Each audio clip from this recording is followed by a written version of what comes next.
So let's talk the Simon Necronomicon and personal gnosis.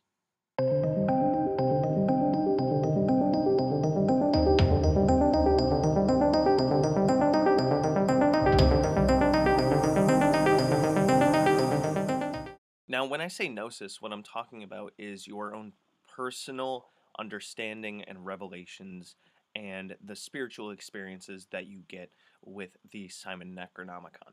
So, although the formulas in the Simon Necronomicon are very, very specific, and anyone that works with it is going to be following the same steps, no two people's experiences are alike. If you've watched any of my other videos in the Simon Necronomicon playlist, or you've watched my interviews with people like Araman Sul from the Black Tower, another Necronomicon channel, he's one of my bros, he's fabulous, he knows so much about the Simon Necronomicon. So if you watch my channel, check his vids out too, and we collaborate all the time. We chit chat all the time. When I was digging through the book and figuring a lot of stuff out, he found me through a friend of ours, and we really exchanged notes and we really got in depth with the book. But anyway, so when I'm talking about the personal gnosis, what I'm talking about is your own spiritual experiences. So let me switch over to my notes here and we'll get started. So, the experiences of the Simon Necronomicon are different to each individual, despite the fact that workings follow a specific formula.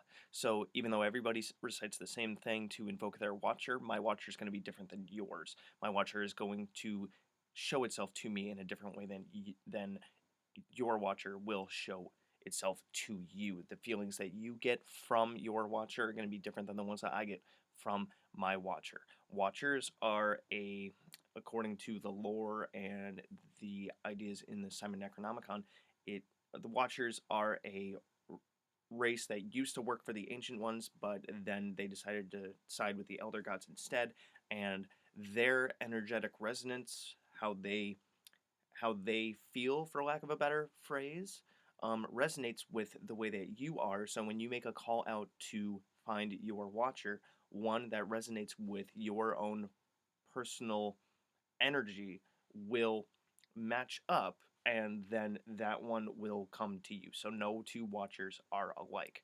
So magic works through the personal unconscious, and therefore the signs and symbols you see and communicate to you on a personal level. So one particular symbol or thing may mean one thing to you, but mean something completely different to somebody else. And therefore the messages that you get or experiences you have could be the same exact for two people, but mean two completely different things. So what I'm talking about here is, and this is why I hate things like dream dictionaries, where, if you lose a tooth, it means this. If you have a fight with your boss, it means this. If you are naked in a dream, it means this. It all means different stuff to different people. Like the Abominable Snowman from the Rudolph the Red-Nosed Reindeer claymation movie, if any of you remember that. A lot of people are like, "Oh my god, he's so cute," and whatever. At the end or whatever, he used to scare the living shit out of me. So basically, I used to have nightmares of that thing. So I do not like the Abominable Snowman. I don't care if bumbles bounce. I hate them. Might mean something completely different to you. Someone who works in a zoo or a pet shop might like snakes or spiders. I personally don't. So if I see a spider or something in one of my visualizations or one of my journeys or whatever, that's going to mean something completely different than someone who likes spiders and snakes. I hope I'm getting my point across here. Maybe put down in the comments something that you've seen in visualizations or any of your experiences that means something positive to you when it could mean something completely negative to everyone else. That'd be an interesting thing to share. Let's keep going here. So I talked about the Watcher already. Yep. So each of the 50 names of Marduk can appear and interact with each person differently. Now, when I do my spells and visualizations, right, I have a very particular space that I go. It's like the construct in the Matrix, kind of. That's what I can compare it to, just in the idea that it's a base. It's like the home base for me in the astral plane. So I know what it looks like. It looks like the salt flats, and basically that kind of space that I have is going to be completely different than you. When you work with a particular spirit, they may show themselves to you in a visage that is completely different than what anyone else would see. Even when you walk the different gates, right? Of the Simon Necronomicon, the 7 gates of the Zonai, and even the ones after that, you may experience no visualization when you get to that part. You may experience voices. You may experience bumps in the night. You may experience nothing at all, and then your revelations might come in dreams later, or they might come in little coincidences and synchronicities that happen after the ritual.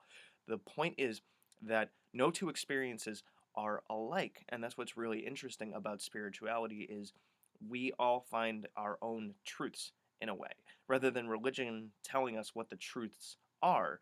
In magic and spirituality, we find the truths out for ourselves. Now, just because everyone's experience is different doesn't mean that it's somehow negative or whatever, because if you're looking for particular experiences and things, you are if you step into a situation, let's say this, if you step into a situation expecting a particular thing to happen, you are either forcing it, and therefore it's not exactly what you're getting from the outside, being that we are the antennas for the spiritual experiences, but you might be pushing it. So you're basically trying to form a box, right? Like a square hole, and then spirituality comes in with a round peg.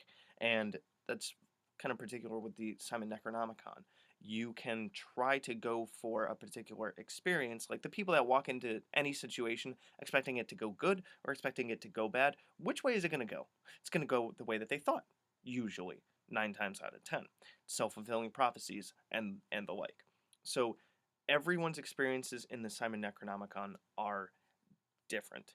You know, especially with the gate walking, every different zonai has different characteristics to it that work with your family, your love life, your business or job, or communication and money and um, your own personal drive, and then the kind of restrictions and boundaries. You know, someone who has addictive tendencies or something is going to experience Saturn arguably much different than someone who doesn't. Someone who is very well balanced may experience one of the spheres way different than someone who has some subconscious baggage or garbage. Someone who is very in tune with themselves, very metacognitive, is probably going to experience, you know, Nebo, the Mercury gate, very different than someone else. And this is all just conjecture. I'm not saying that this person's going to experience it this way and this person's going to experience it that way. They are all going to have different experiences. I'm just giving some examples. So that's what makes spirituality and the Simon Necronomicon very interesting, very personal, and why the initiatory gatewalking process and working with any of the other spirits can be very deep experiences.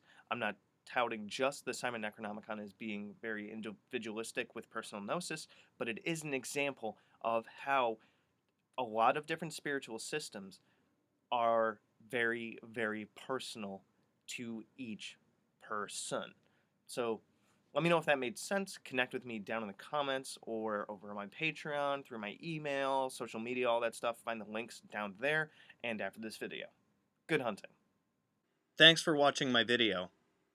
So if you want to check out my playlists, I have, among others, the Simon Necronomicon, the Tree of Life, General Magic, Tulpamancy, a playlist on my books, the elements, stones, the theories that govern magic, and the gods and goddesses of Mesopotamia.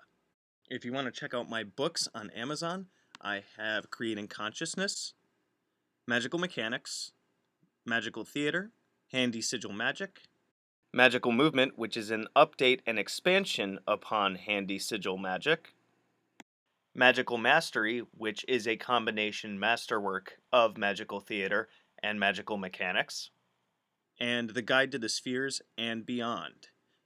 You can also find me on Facebook at Magickology YT. You can email me at priestofthenecro@gmail.com, and you can even check out my Instagram, which is Magickology. And good hunting.